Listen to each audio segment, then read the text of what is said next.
Kayla, Apollo here. Can you please confirm my audio through the phone connection? Right now it's muted through the phone and I'm not able to do that. Over. Yes, sir, I can hear you. We have broadcasted. Thank you.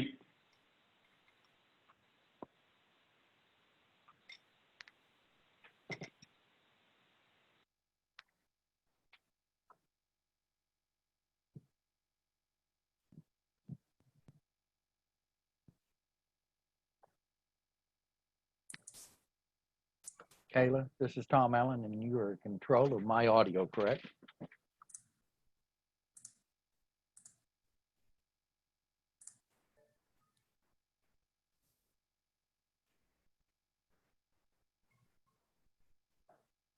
Kayla, this is Tom Allen, and you are in control of my audio, correct? Yes, sir. Thank you so much.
Good morning, everyone, and thank you for joining us for the Alamo AFCEA July virtual luncheon. A few housekeeping items before I pass it over to Rob Licardi. All of the attendees are on mute to maintain the sound quality of the presentation. If you have any questions, please use the Q&A box at the bottom of your screen. I will be reading those aloud towards the end of the presentation. The session is being recorded and it'll be posted on the Alamo AFCEA website within 48 hours of the session. Rob, it's all yours.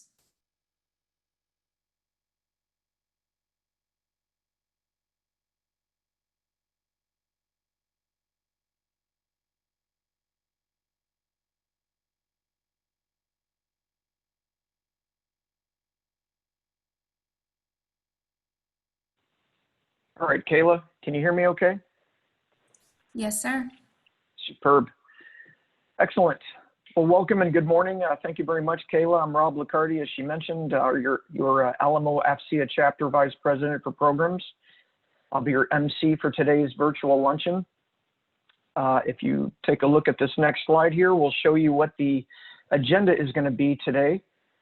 You got a couple of administrative notes from Kayla Gonzalez, and we will remind everybody that's on the webinar right now to post questions in the Q&A box when that time comes up. With that said, what I'd like to do is turn this over now to our VP for Corporate Sponsorships, Mr. Tom Allen, who will lead us in the Pledge of Allegiance and the prayer. Tom, over to you.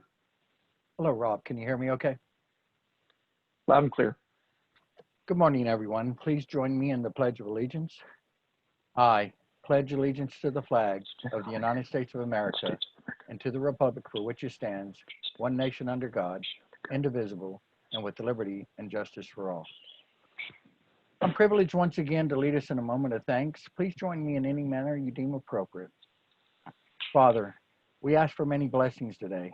Bless our attendees, bless our speaker, and bless our many military men and women, active duty and retired, who have defended our nation. We also ask for your blessings for our incredible first responders, our nurses, doctors, and volunteers for their steadfast efforts helping those in need right now. Father, remind us that sharing our compassion and sharing our love for everyone will get us through the issues we are experiencing. Remind us to find a way to come together, to bridge our differences, and to join together as one. Please remind us that we actually live together in one big world as one big family, whether in person or virtual.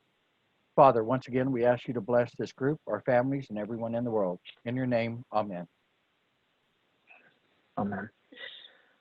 Tom, thanks so much. All right. At this time, our Alamo AFCEA Chapter President, Mr. Rick Lipsey, has some opening comments and some information to go through as well. Rick, over to you. Thanks so much, Rob. Hey, thank you all for taking the time to join us. I'd like to highlight a few things that your Alamo AFCEA chapter has been doing during COVID-19. Our Wounded Warriors and Military Families Endowment, led by retired General Jeff Kendall, has reached out to a number of groups to meet them during this challenging time, specifically targeting low-income vets, our older vets, and those who are coming through a post-rehab environment. So they're doing great things and keeping their ears open for other needs as those may emerge. And so if you hear of anything, please let us know about those, and we'll address them. Also, our Alamo AFCEA Education Foundation has been hard at work, and I got to give a shout out to the president of that organization, Karen Rollerad, who was just recognized by the San Antonio Business Journal as one of the women leaders for 2020. So she just got that award recognized shortly, and there will be a write-up in the August 14th issue for those that take the San Antonio Business Journal. But in her role with the Education Foundation, she's worked with the San Antonio ISD to help those students that were trying to stay connected to keep up with their studies during this challenging time. And we're still on track to give back over $260,000 in support to the community this year.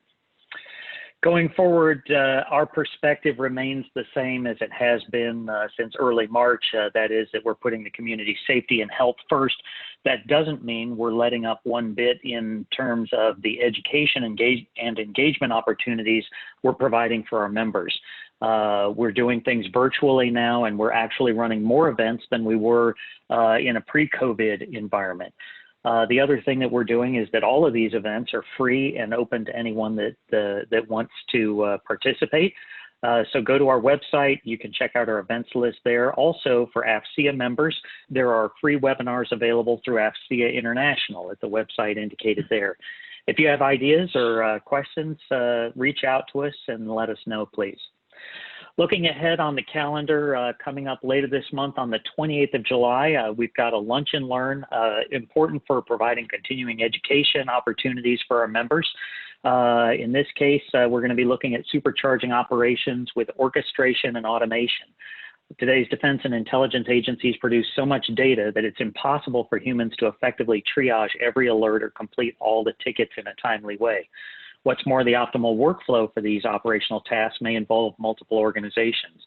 During this session, we'll discuss real use cases on how defense organizations are successfully using automation to work smarter, respond faster, and strengthen defenses. Then 2 days later, on the 30th of July, we'll be having a virtual Tech Talk Social. That's going to focus on data analytics and visualization. John Ars, the director of the cybersecurity community of practice at Beat LLC, will offer a virtual presentation on Elasticsearch from an industry agnostic perspective. Elastic use cases range from evaluating business metrics to scraping public data to amazing visualizations. And then looking a little further down the road is our Alamo ACE. If you have any questions about whether there's going to be an Alamo ACE this year, erase those from your mind. The Alamo ACE is a go. The only question is, will we be in person or will we do it virtually? Our theme this year is achieving information superiority, enabling decisive action across all domains. And we look forward to hosting robust collaboration among government, industry, and academia to address operational imperatives in the contested and interconnected battle space.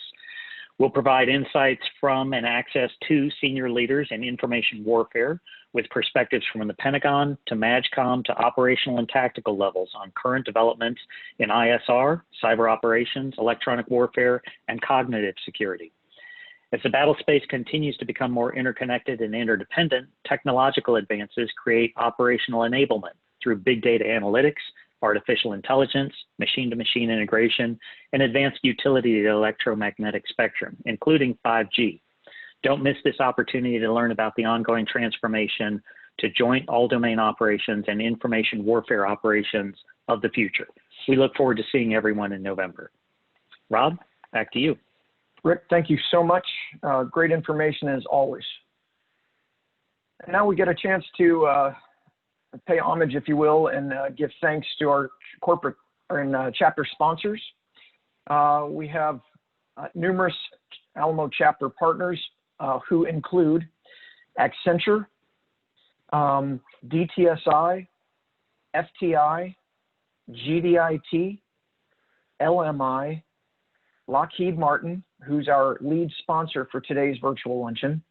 We have M2 Technology, Matova Federal, New Horizons Computer Learning Center, Semper Valens Solutions, STS System Support, and Worldwide Technology. Our chapter contributors are Abacus. As I can hit the slide here, look at that. These are our chapter contributors: Abacus Technology, AT&T, Deloitte, and Leidos. And our chapter friends are Akima, Intelligent Waves Limited Liability Corp., IP Secure, and Norseman Defense Technologies. I mentioned a moment ago that our lead sponsor for today's event was Lockheed Martin. They're headquartered in Bethesda, Maryland, and Lockheed Martin is a global security and aerospace company that employs approximately 110,000 people worldwide and is principally engaged in research, design, development, manufacture, integration, and sustainment of advanced technology systems, products, and services. We are grateful for Lockheed Martin's patronage, as well as all of our sponsors, and we sincerely appreciate their commitment to the Alamo AFCEA chapter's mission. Friends, today we have a unique opportunity to complete a long-standing request from both our governmental and industry members. In light of our operational and economic environment, EMD, electromagnetic defense, and 5G are topics of high interest, particularly as they relate to the San Antonio area and into our broader nation. Our panel is composed of 4 senior-most experts in various disciplines related to electromagnetic defense and 5G development. First, our moderator and chair for the panel is Colonel Michael J. Apollo Lovell. Colonel Lovell is the Executive Director for Joint Base San Antonio's Electromagnetic Defense Initiative and 5th generation 5G communications experimentation site.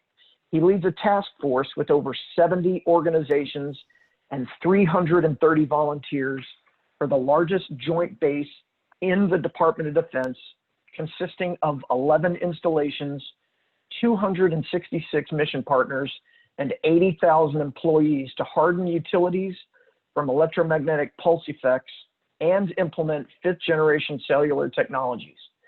In addition, Colonel Lovell is dual-hatted as the Director of Intelligence, the Texas Air National Guard. Next, we have Mr. Fred Bonnewell. Mr. Bonnewell is the Chief Security, Safety, and Gas Solutions Officer at CPS Energy, the largest public power electric utility in the United States, and a leader in the U.S. in solar energy. Fred is a utility industry executive within the public and investor-owned sectors in both the domestic and international perimeters. Serving at the chief level and reporting directly to the CEO, Fred is responsible for integrated security, protecting our precious assets, including customer data. He has proven sustainable success in safety, moving CPS to the top 200 safest companies in America by EHS today. Also, he's responsible for fleet, including renewable energy vehicles, labor relations, and business continuity. Additionally, today we have Mr. Jody Little. For over 40 years, Mr. Little has led research, development, production, and sustainment of advanced information systems using distributed artificial intelligence, machine learning, knowledge-based technologies to deliver automated intelligence C4 ISR capabilities. He has a long, successful background in leading and managing electromagnetic spectrum and military communications programs. As a manager of research and development, Mr. Little provides direction, oversight, and leadership for technologies and programs supporting dynamic spectrum access, military communication systems, information exploitation, contextual data fusion, and ontology-based reasoning. His primary focus is on development and operations of automated C4 ISR and information exploitation systems, as well as intelligence, dynamic spectrum access radio networks. Over the past year, Mr. Little has been leading the Domestic Electromagnetic Spectrum Operations Steering Committee and Working Group for the San Antonio Electromagnetic Defense Initiative. He is also co-chair of the San Antonio Electromagnetic Defense Initiative's 5G Steering Committee. And our latest member to this distinguished panel is Lieutenant Colonel Eddie Thumper Stamper.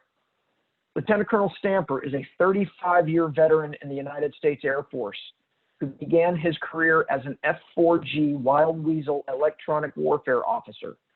Of note, I just found out through intelligence sources that Lieutenant Colonel Stamper is the last active duty former F-4G Wild Weasel EWO from Desert Storm. He served in Desert Storm, was selected for the F-117 stealth fighter program. He transitioned to the Guard and into the intelligence career field, where he held multiple positions, including standing up the Texas Air National Guard's 217th Training Squadron for Intelligence in association with the United States Air Force's Intelligence School at Goodfellow Air Force Base, Texas, and his current position as Mission Director for Joint Base San Antonio's Electromagnetic Defense Initiative.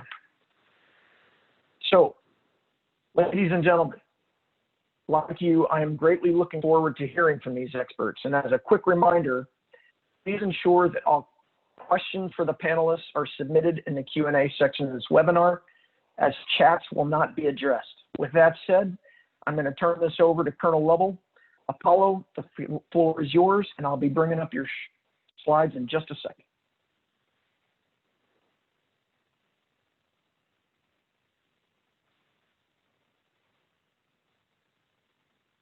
And you are muted. Good morning, everyone. It is indeed a pleasure to be with you this morning. Kayla, I'm running audio off of the computer side. I'd like to run audio off the phone, so if you could turn that on for me, please. It'll make sure it stays uninterrupted. But indeed, it is a pleasure to be here this morning on behalf of Brigadier General Caroline Miller, the Joint.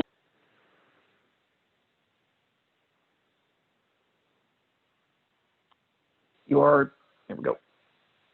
Okay, so on behalf of Brigadier General Caroline Miller, it is indeed a pleasure to be here this morning. We've got a great news story about the San Antonio Electromagnetic Defense Initiative, and it is my pleasure to be the Executive Director for what we call EDI, or Joint Base San Antonio EDI. With that, slides please. So as the slides are coming up, I'll just go ahead and jump into it. When you say Joint Base San Antonio EDI, what does that mean? What is the mission for Joint Base San Antonio EDI? And what I would share with you is think about a long-term regional power outage where no one's coming from another state to help you. We want to ensure Joint Base San Antonio continues military operations in a post-EMP environment.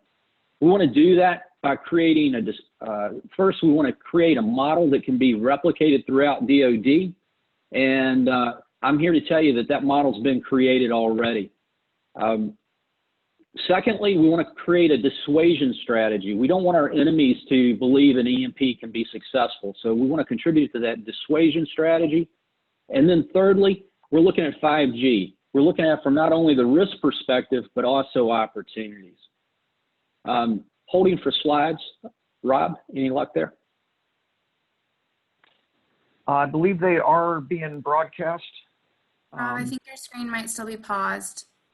Okay, let me.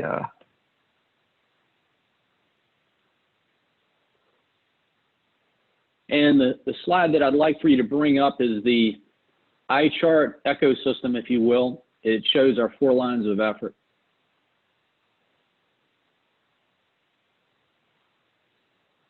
So while that slide's coming up, what I would share with you is EDI is a 3-person military team supporting this P4 relationship and an initiative with the city of San Antonio. As was this, there you go. Before I get to that, I want to share with you the background of how we got here and why JBSA. The President signed Executive Order 13865, which is shown at the 12 o'clock in the chart. And Executive Order 13865 says that it is the policy of the nation to be EMP resilient against the threat. So when you talk about the threat is a geomagnetic disturbance, which will happen. It's absolutely going to happen, 100% chance. But when, on average, about every 150 years, or about a 12% chance per decade. To put that in relative terms, think about a house fire. It's 3 times more likely than a house fire. But on the man-made side, a high-altitude EMP or a nuclear weapon can also be a threat. It's low probability, but major consequence if it occurs. So when you think about that threat and you look at Joint Base San Antonio and San Antonio itself, why would you put a pilot project like this here? And I'll tell you, it's because we've got all the key ingredients of success. First, CPS Energy. It's the largest municipally owned power provider in the United States, and JBSA is their largest customer. They want to make this happen, and you're going to hear from Mr. Fred Bonywell in just a few minutes. It's also from the perspective of San Antonio, and the resiliency of San Antonio is the resiliency of the base. When you've got 11 installations spread out throughout the city, north to south, east to west, it's a hand-in-glove relationship with the city. The city's resilient, San Antonio, Joint Base San Antonio is resilient. At the 8 o'clock, you see a depiction for 3 power grids in the United States. There's the East, West, and ERCOT, where the ERCOT has a more nimble regulatory environment. So the Energy Reliability Corporation of Texas is much more nimble on the regulatory side. And also, if you look at from a black start situation, should America have a bad day, San Antonio is postured to provide that black start and get either one of the other grids back up and running or both should they go down. Lastly, at the 11 o'clock, you'll see our water supply. We're very fortunate in San Antonio to have an aquifer that's above the sea level for San Antonio, where that if over 3/4 of the well caps were removed, you would have essentially positive pressure geysers. This water is potable without treatment, and it's really a gift to San Antonio. Slide, please. So back up one. When you talk about San Antonio electromagnetic defense, forward one, please. When you talk about San Antonio electromagnetic defense, under the authority of Brigadier General Miller, we have a P4 relationship with 330 volunteers and SMEs from over 70 organizations. We meet quarterly with government, military, industry, research, and academia on this pilot test. We've got 4 lines of effort: infrastructure, 5th generation cellular, policy and education, and reconstitution. Think of reconstitution as emergency management. We've got 4 work groups, each with steering groups, and we're focused on deliverables. What are those deliverables? EMP hardened and exercised infrastructure, beaming, water, waste, gas, electric, transportation, communications. Our 5G experimentation site we'll talk about in just a moment. We're working on a playbook. It'll be addressed to the Joint Base San Antonio commander and leaders of industry and government. And then in the emergency management side of the house, we're working on a tabletop exercise with the city. It's going to happen in August, and that will inform an EMP annex that will be part of our installation emergency management plan. You'll see the timeline below, but just before the today marker, you'll see 2 different emblems. The emblem that corresponds with 21 May is also part of the emblems that are up in the upper left side of the chart, which represent our think tank. Our think tank is essentially how we crowdsource challenges and also key partners. So DOD's Office of Nuclear Matters selected San Antonio as their DOD pilot project in support of Executive Order 13865 on the 21st of May. We're really proud of that. It's bringing resources to bear. Also, you'll notice that on the 3rd of June, we were selected by OUSD as an experimentation site for 5G. We're one of 7 bases announced, and that's really big for us. So with that, I'm going to go ahead and turn it over to Mr. Fred Bonywell. Fred? Good afternoon, everyone. Thank you for your participation in this great event. This is about grid resiliency. This is about collaboration with our community and with our military partners. Next slide, please. So we're going to feature here today a little bit about our grid hardening project that's been public and community-based partnership.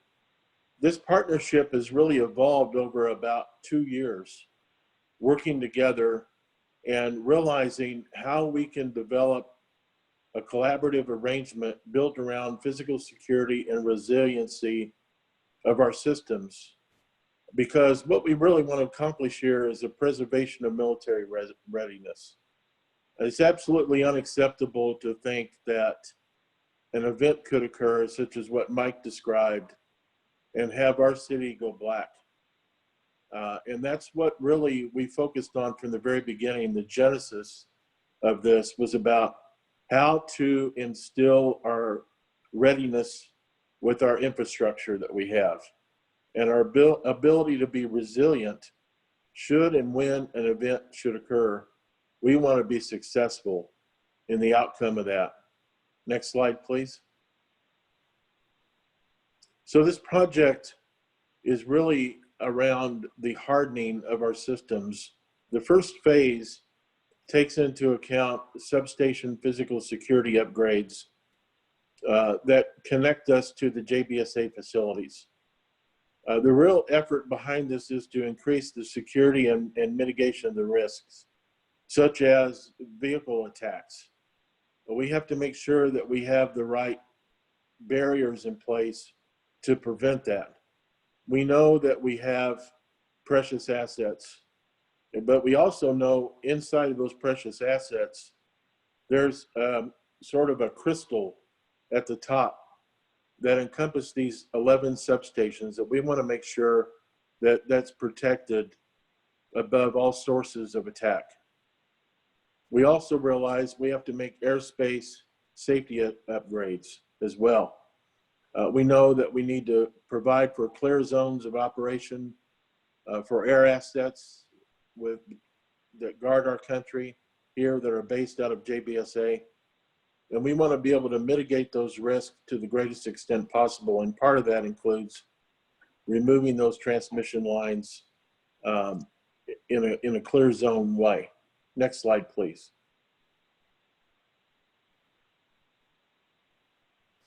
So what are the real benefits? It strengthens grid resiliency. Quite frankly, this has created a strategic partnership that's community-based. That's not just about CPS Energy. This is about our military. This is about our community. This is about the city of San Antonio. This is about the region where we operate in. We want to make sure this long-term success and that this community with JBSA, with CPS Energy, has a mission success that's long-term and provides for sustainability across this country should an event occur that we've already discussed. It will provide economic boost and increased resiliency for our community. We realize there's about an $8.4 million inject into the local economy through competitive bidding through this process. The infrastructure is impacted, but we also realize we've been able to be resilient so far, and we want to continue that. And not just for the military base, but ultimately to the whole entire community as well. So working on this project mutually and together will definitely provide for an increased sustainable success to the grid and our national security. Next slide, please. That concludes my part of the presentation. I appreciate the involvement, and we realize that this is a community effort. This is built around partnership and collaboration, and this is just really the beginning. Thank you. Mr. Bonewell, thank you for presenting that. We'll go ahead and move on to the JBSA's 5G experimentation site. And to do so, I'm going to have Mr. Jody Little join me in just a second. So slide, please. So when we talk about, back up one, please. When we talk about the experimentation site, let's describe that and give an overview. We were selected for this site by Office Undersecretary of Defense for Research and Engineering on the 3rd of June. We were selected for 2 different experimentation thrusts.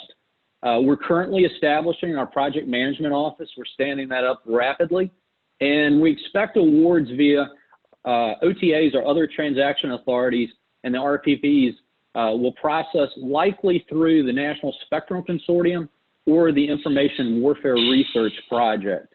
It's a rapid vehicle, and it gives us a lot of flexibility, essentially when those calls for white papers occur. We anticipate RPPs in August, and we're going to have them on 3 specific areas.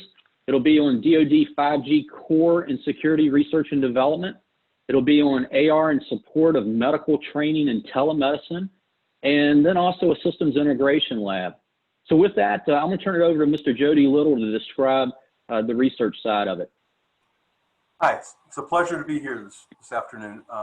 First off, on the 5G telemedicine experimentation, the military, DoD, is looking for a way to extend medical practices around the world at any time. And to do that, it requires a significant amount of bandwidth and connectivity.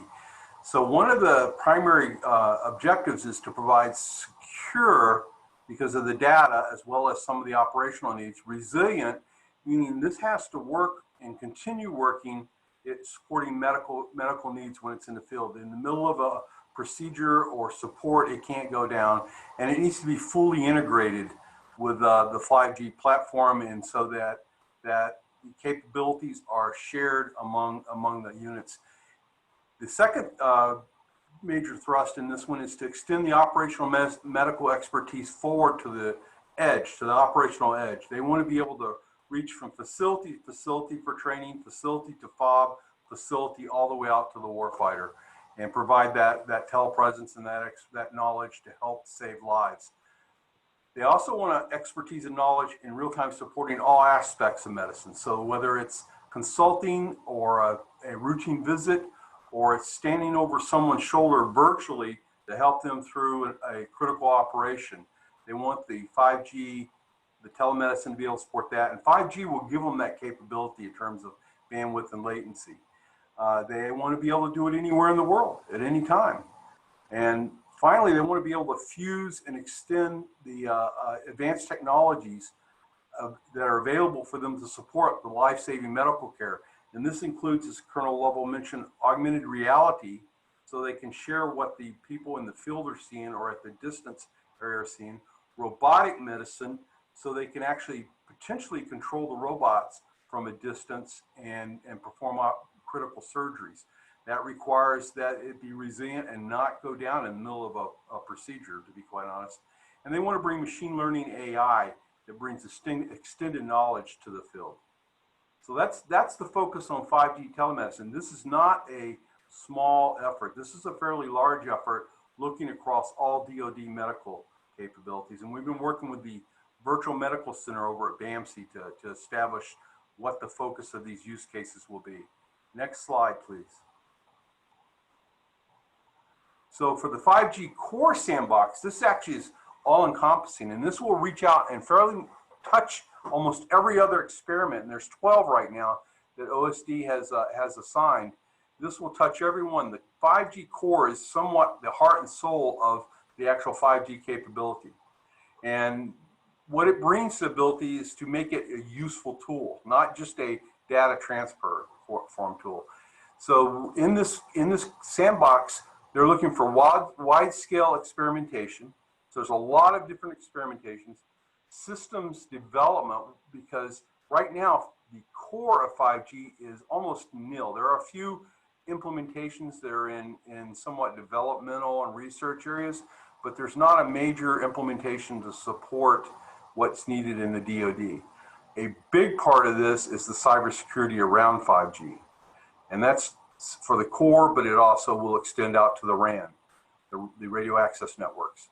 So security is a major part, and quite frankly, that was a big reason that it came to San Antonio, because we are the Cyber City USA and contain a large cyber enclave here and expertise and knowledge. And then finally, it's interoperability testbed for component capabilities. And what that means is there'll be multiple versions of the core that other sites, other experiments are reaching into, running those components within the 5G.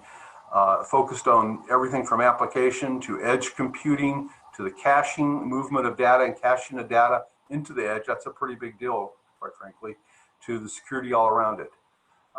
We're focused mainly on DoD use cases. However, what we learn here will have applicability directly back out to the commercial industry in the US. Emphasis on open source. So a lot of the implementations that are going on now in the core and in the RAN are very proprietary. There's a big movement to do open source, and everybody's aware of working with DoD programs that open source is a big deal to prevent the licensing and the control by one or two individual contractors, but also to allow it for it to be extended and expanded in the future. And then finally connect to the DoD sites. I think that's it. I'm going to turn it back over to Colonel Lovell, and I appreciate you letting me have an opportunity to present this. Jody, thanks for partnering with us. You're an integral member on our steering group. With that, we'd like to go ahead and open it up for questions. Colonel Stamper is going to join us for that, Mr. Little, myself, and we'd entertain any kind of questions you want to pose. Over. Thank you, Colonel Lovell. I do have one question in the box so far from Doug.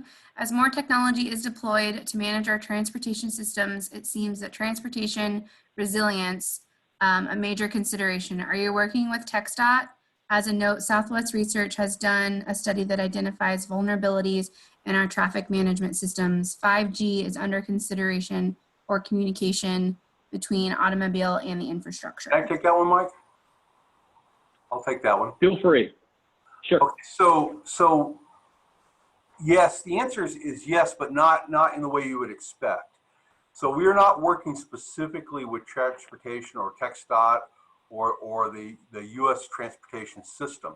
The core and the security we are working will provide application or be usable by those. So we looked at transportation, and we had a long conversation with OUSD about this, the people running it. And quite frankly, we realized that that's a major area for 5G.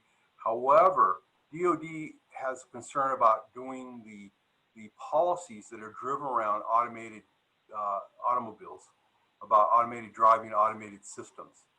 So, and I'm very aware of the Southwest Research since I'm here, what they're doing. It will have applicability, but not directly as an application in this program. I hope that answered your question. Jody, that was a great rundown, and it really shows some of the concerns that OUSD has on the 5G side, but also in the SA-EMD side of the house on infrastructure, we have a few other pieces that are in motion. Colonel Stamper, would you like to give a highlight of that piece? Over. Yes, sir. Thank you all for inviting me to this. In regards to the question about transportation, I do want you to know that it is on our radar. We're in a walk, run, sprint kind of mode. When our first big project on base that we're looking at is the fuel complex. So we're working both on and off base with our various partners with the goal of a hardened infrastructure. But the reason we picked fuel was specifically because it is the lifeblood of transportation.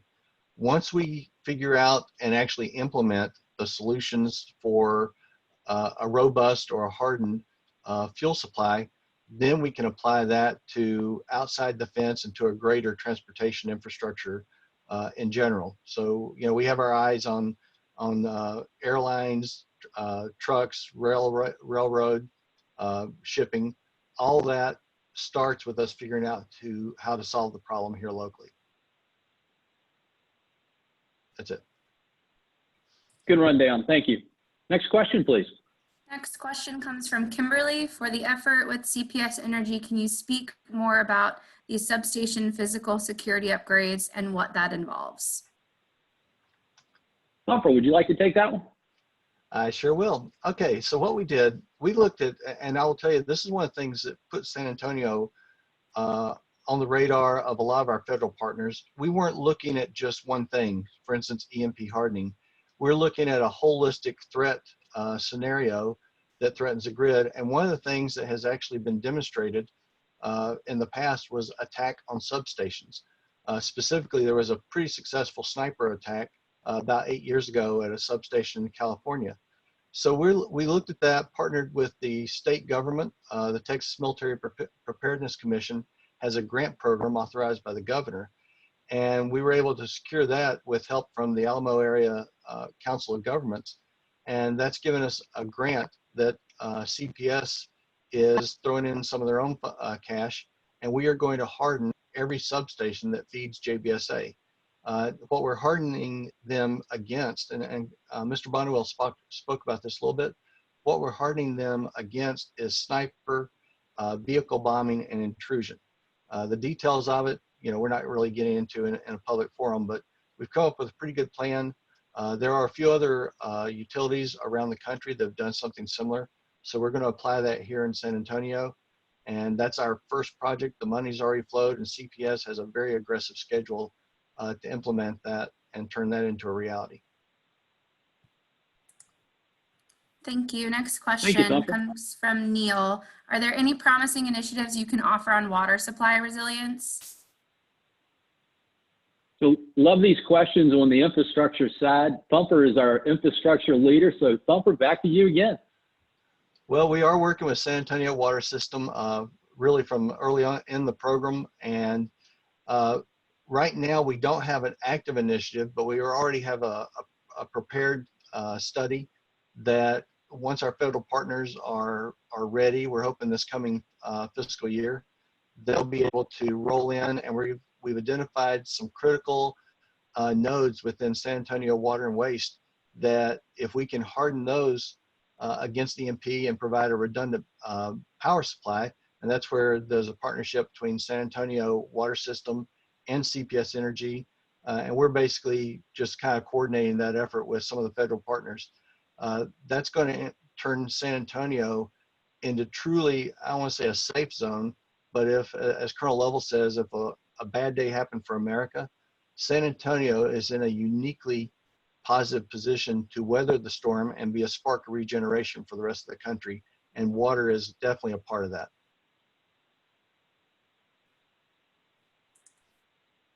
Thank you. Next question comes from Donald. How big of an organization do you foresee this mission task becoming? Okay, I'll take that question. So that question applies to each of our lines of effort. So when you talk about San Antonio electromagnetic defense, we can talk about 5G, we can talk about the EMD efforts, but each has got its own kind of timeline, if you will. Our goal is not to create a large EMD office on Joint Base San Antonio. Rather, we're trying to bake these processes into everyday operations, if you will. But as it relates to our pilot project, when DoD selected us in support of the Executive Order 13865 to be their pilot test for EMD resilience, that's got an initial reporting deadline of the end of September of this year. And then what's interesting is after that, there is no specific timeline for that process to get complete, though they want it fast. So what that does is allow us to make sure we get the most innovative ideas to harden our infrastructure. And we've got a specific infrastructure within JBSA that we're moving forward with analysis work now. So when you say the size and scale, once we get that pilot test done, there'll be other infrastructures that are affected. The timeline on that is undefined. However, on the 5G program, it's a 3-phase program, which is a 48-month program. We've got a program management office that's being stood up now for the 5G aspect, and initial funding for that has started. That's going to be a robust funded program, and we expect the program management office to be somewhere in the neighborhood of 15 to 18 members as it builds out rapidly. As far as the overall vision for our program on the hardening side or the EMD side, the reason why San Antonio was selected for it is we really are in the ideal location to help America through a bad day. So as this scales up, we foresee it going wider in the city, wider throughout ERCOT, and potentially other locations. But I believe each part of our program has a different answer depending on where you're focused. And what I'd share with you is the 5G is about a 48-month program, and the EMD side, it's more of get to the right answer, find the right engineering solutions. Over. Thank you, Colonel. Next question comes from Rick Lipsey. How can members of the Central Texas defense community get involved in the grid hardening or 5G experimentation efforts? Anybody want to take a stab at that? I guess I will. This is Thumper. Honestly, being the organization that you've created, FCA, is involved in a whole lot of partner organizations that we're part of. For those who really want to be directly involved, contact me, and I'm sure FCA can pass you my contact information. We can add you to our master list of email contacts. We divide it up. We have a big group, and then we actually have a specific list for the work group. So if you have an interest in 5G or infrastructure or policy and education, or the recovery and reconstitution or the emergency management part, we can tie you into those specific initiatives. Each of the work groups operate independently. It's coordinated by us, and we kind of keep them integrated. But then we get together once a quarter and update everybody on everything. So if you'd like to be a part, contact me. We'll get you in the list. Great rundown, Thumper. Our next quarterly meeting for SA-EMD, we haven't selected a date. We expect it early in September. And then our 5G work group, which is specific to 5G itself, is next Wednesday. If you'd like an invitation to that, just let us know through Thumper, and we'll get you an invite for that. Next question. Thank you. I've currently got one question left in the Q&A box. So if anybody else has any other questions, please feel free to submit them. This question comes from Sabrina.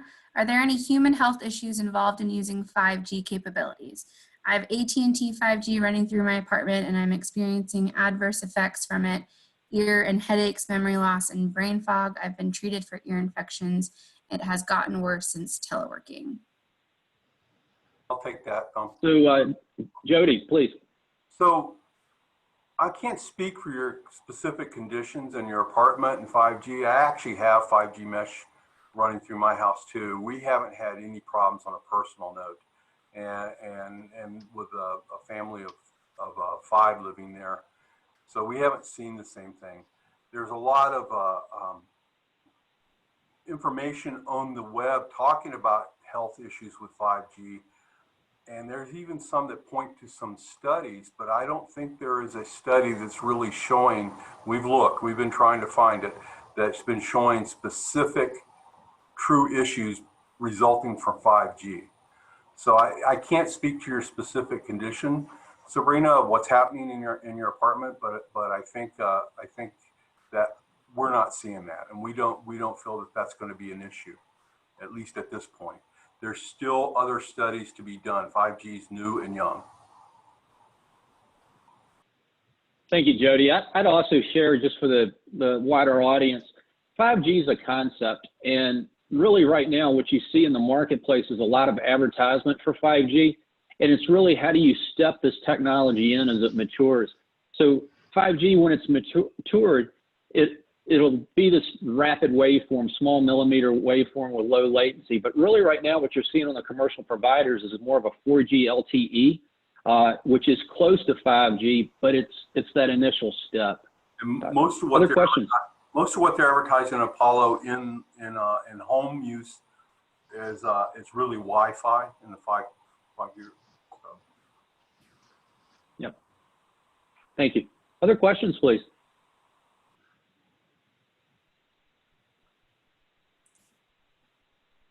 Rob, would you like me to ask this question? Sure, I'll go ahead and do it.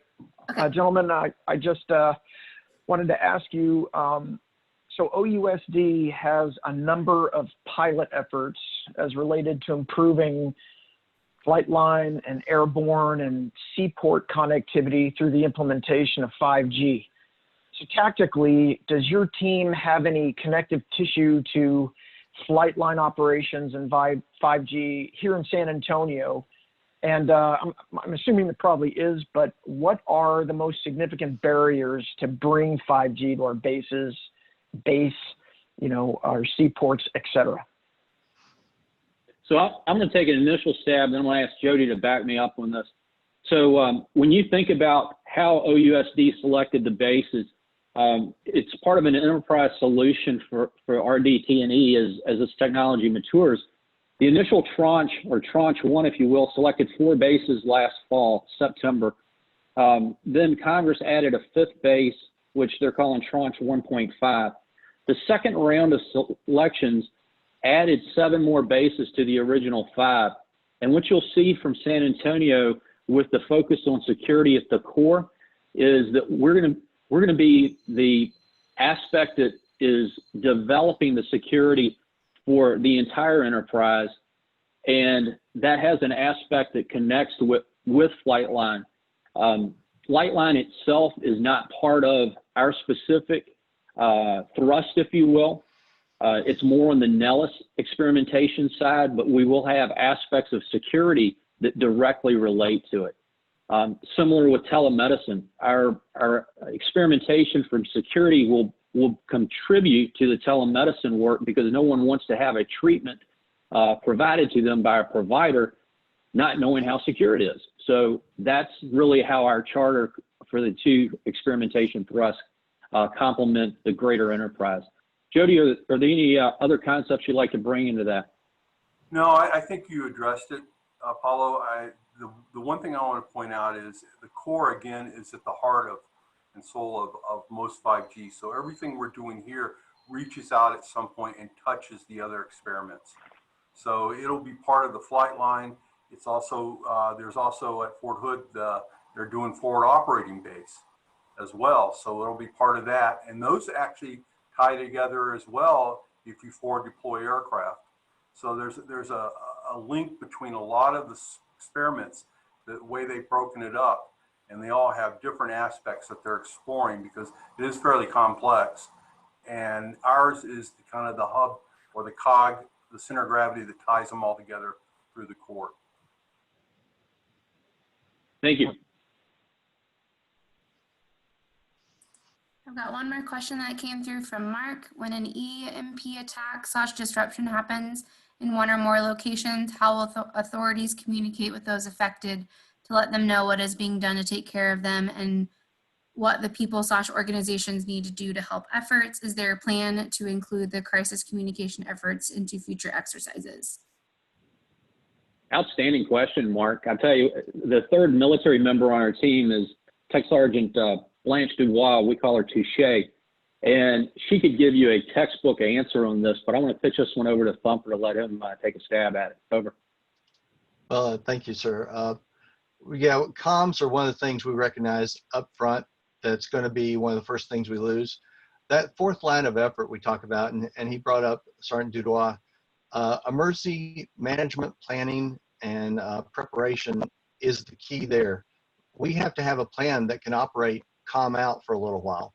But I also want to just share some good news with you. As part of these pilot tests that we've been selected for, one includes the Department of Homeland Security has selected San Antonio to come in and revamp and update our emergency communications, municipal communications that will also include CPS Energy and San Antonio Water System, because in that kind of a crisis, they become first responders. And it's going to be anchored with the San Antonio Office of Emergency Management. And we don't know exactly what this is going to look like.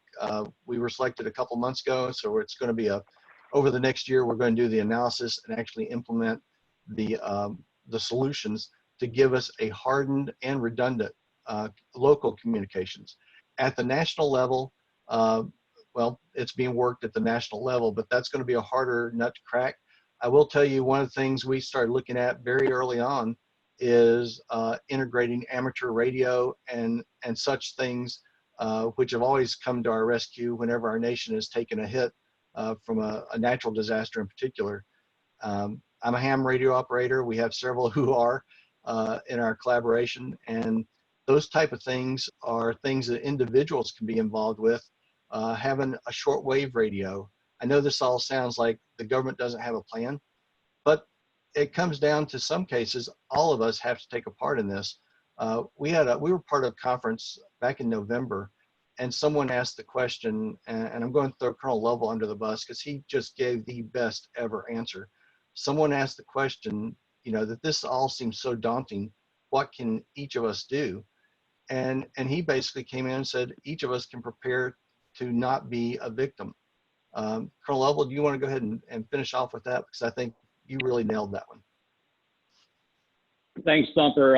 What he's alluding to is the way I approach the question. FEMA's got a recommendation for everybody to have 2 weeks of supplies, food, water, medicine, readily available. That's not really widespread. Not a lot of people realize that. If you're in a hurricane zone, you think about 3 days or something like that. But 2 weeks, it doesn't sound like a lot, but it is. So when you think about having those supplies ready, I happen to be a father of a type 1 diabetic, and it really has been an eye-opener to me. What does that mean without refrigeration? How do I have insulin for my daughter? How does she have the medication that she needs for her well-being? But look at your own lifestyle, look at your own needs, and as it was described, don't let yourself be a victim. Over.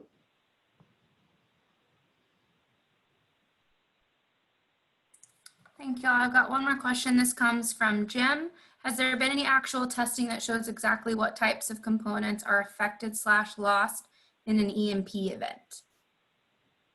Wow, we could spend another hour on that question. There has absolutely been a ton of testing, and as new equipment, new products come to market, we're finding that getting the certified testing on those products is one of the limfacts as we identify new technology. Thumper's the PhD on this. I'm going to turn it over to him. Okay, big picture, there's two forms of test, the official test and the real world test. In terms of real world, we used to do back in the 60s high altitude nuclear tests. One of the reasons we stopped is we realized we were going to bomb ourselves back into the 1800s if we kept doing it. Transformers can be affected, power lines can be affected, even your cars. Although I don't want to go on record as saying all cars are going to fail. There's things on the internet that make it sound like the absolute end of the world. In reality, in real testing, it's probably not, in terms of like every car is not going to stop working. Some might. Most, if they stop, you can just start them back up, and maybe the radio doesn't work, but the core systems will. In some real world events, we've had some geomagnetic disturbances or solar storms that have melted down a couple of transformers, which does fit with what we would expect. There's a company called the Electric Power Research Institute, or EPRI. They conducted a 3-year study of key components. They didn't get into the transformers per se, but they looked at digital protective relays and other protective equipment that run the electric grid, and they found that there was a pretty high failure rate for certain circumstances. Without getting into a whole PhD kind of dissertation, an EMP is more than just one single flash of energy. It comes in a few different forms, all within just a few nanoseconds to a couple of minutes, and each form affects different components separately. In some cases, we have to shield some electronics. In other cases, we put filters on the lines. So those type of things we do understand fairly well. Part of what we're going to be doing locally is bringing in specialized teams that will look at specific components and specific systems to figure out what the vulnerability is so we can apply the correct mitigation. Hope that answers. Great job, Thumper. Thank you all. Right All now, right, Taylor, there are other questions. I don't have any other questions in the queue. I'll give you guys one last minute to add any questions to the queue. If there's anything that comes up later, please just email us at Alamo AFCEA, and we will pass the questions along. The recording will be posted to the website within the next 2 days, so keep an eye out for that. Rick or Rob, would you guys like to add anything? We've got some closing comments here in just a moment. I'm going to transition slides just a moment here and change out.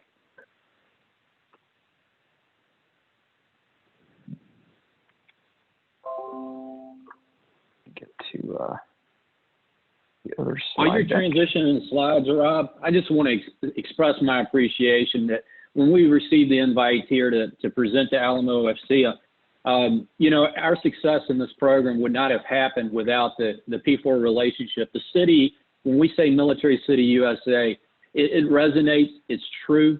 And I know many of the people that are on today's call have helped us or are volunteers in some capacity already for our efforts. So thank you for this invitation. It's a delight to be here, and we look forward to continuing to collaborate with San Antonio and welcome your input.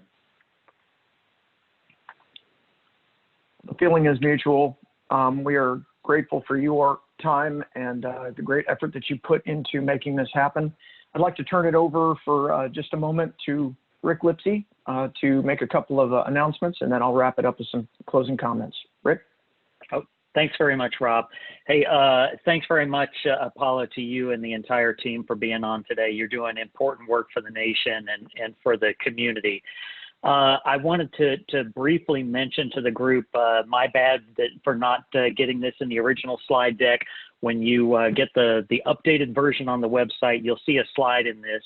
But we are starting to engage now very purposefully to bring the defense tech communities in San Antonio and Austin and the entire region together, and also to build more bridges between the more traditional tech community and the defense innovation community. So part of that is a partnership with Capital Factory. We're going to be helping them put on a Defense Academy event next month, the 17th through the 20th of August. And so you'll have details available on the website to take advantage of that later. And then it ties in nicely with next month's luncheon on the 18th with Level Up. And that's going to really mark the start of more engagement with the defense innovation community. So Rob, I'll turn it back to you. Thanks. Excellent. And then just to follow on, you also are aware of Alamo ACE, as Rick alluded to at the beginning of his comments, 16th to the 19th of November. Definitely taking place. More information will be following. And on behalf of the entire Alamo AFCEA Board of Directors and staff, I want to extend our thanks to the chapter's volunteers, to our luncheon sponsor today, Lockheed Martin, to our chapter partners, contributors, and friends who make these professional development events possible, to CMP for their steady support, and once again to our distinguished panelists for sharing insights today on electromagnetic defense and 5G. All have been it is an excellent panel, and very grateful for your time. Ladies and gentlemen, that concludes today's events. We want to thank you for attending. Have a great week, and we will talk with you more on the 18th of August.